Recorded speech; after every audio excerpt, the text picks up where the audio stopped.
নবীর একটা আদর্শের কারণে জান্নাতে যাবে। সিরত মানি আদর্শ। আর এটা আমরা কদমে কদমে মুহতাজ।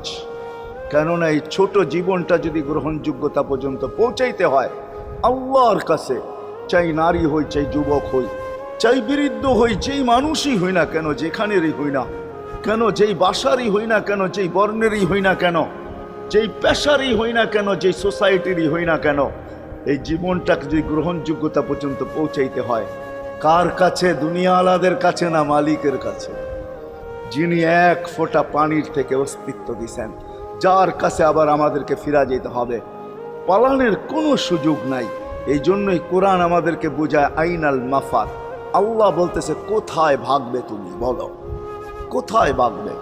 কবির কথাই সত্য, যদিও নাকি পালাও তুমি আকাশেতে লাগিয়ে সিঁড়ি, সিঁড়ি লাগাও